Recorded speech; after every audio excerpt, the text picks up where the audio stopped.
Circus will begin a 50-city tour across North America starting in September of 2023. Should be fun. Fascinating to see there, Yeah. and certainly an event we would like to have back through Denver as our economy and our tourism starts to rebound from the pandemic. Yeah, absolutely. Well, we want to bring in Denver Mayor Michael Hancock this morning to talk a little bit about that. Yeah, great to see people back out and about. We have Civic Center Eats returning today. Mayor, tell us about that. And also, you know, this follows a new law that was just passed here in Denver banning concealed carry. So tell us about that as we bring these events back. Well, first of all, it's good to be with you all this Thursday, and happy Friday Eve. Listen, we are excited that Civic Center Eats is back every Thursday through September 1st. You can come out. All the food trucks will be there. It's going to be great to see them back. And of course, you can eat some great food. And this year, they're going to add a few wrinkles, including some live music. And we want to make this an accessible, fun, friendly opportunity to enjoy lunch outdoors for patrons as well as the businesses that are downtown. So we're going to encourage folks to come on out starting today, as a matter of fact. Enjoy Civic Center Eats. Safety, of course, an issue too, though, as we talk about that new proposal that passed on concealed carry. Is that right? Yeah, you know what? We should have the reasonable expectation that our parks are gun-free zones, and that's what this law does. It certainly it outlaws the ability to carry concealed weapons in our all city-owned facilities, including those that we're leasing. And people should have the expectation when they come to transact business with the city of Denver that this is a gun-free zone and they should be safe. You know, we can't see what's happened in Buffalo and Houston and Laguna Beach, California recently, and not understand that we got to do everything we can to keep people safe and give them some assurances that we're going to try to keep them safe and that we're going to exercise every tool we have in our tool chest to give people those assurances. Yeah, safety obviously is a big factor as far as being a desirable place to live. Denver has always been ranked one of the highest in the country, but in the latest places, best places to live from U.S. News and World Report, Denver dropped like 40 spots because of our affordability, our poor air quality. You know, what would you say, I guess, to someone concerned about especially the cost of living right now?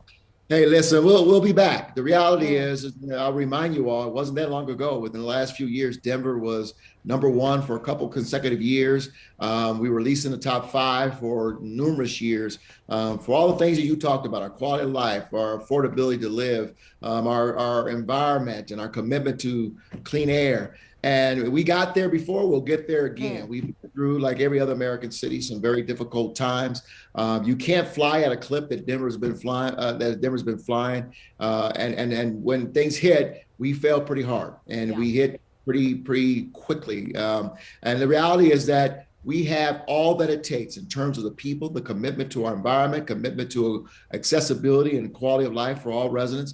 We will climb back up that ladder and we'll be in the top 5 again. I have no doubt whatsoever because we have all the tools to do so. We've seen our revenue rebound, our tourism is popping back. Our economy is one of the most thriving economies in the country. We're still the most desirable place to come look for a job as well as visit in terms of tourism. And so with those tools in place, I have no doubt Denver will be back in the top 5 very shortly. So please, Denver residents, don't fret. It's still a great city to live.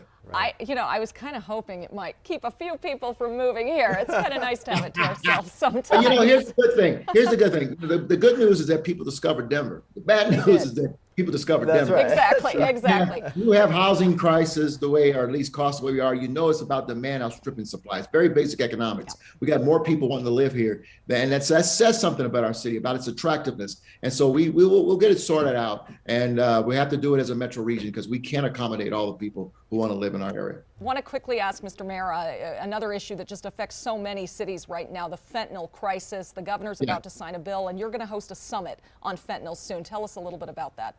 Listen, this is a public health crisis. We also have to prepare law enforcement to address it when what we call firm compassion in Denver, and that is to recognize that this is a public health crisis, and we got to get those who are addicted connected with services to help them. But we got to do everything we can through law enforcement to get these drugs and the drug dealers off our streets. And so we're working collaboratively. It's going to take a collaborative regional and statewide approach to get it done. And so this summit will include, and I'm doing it in partnership with our Attorney General Phil Weiser, who I just love, and our U.S. Attorney Cole Finnegan be there. The mayor of Colorado Springs is coming up, and DAs and law enforcement officers from all over the state are coming. It's sold out in just a matter of days in terms of folks registering to be there, because everybody wants to talk about how we can best handle this crisis, because people are dying on our streets today, and we've got to act quickly. As we approach the summer months, which can also be a dangerous time.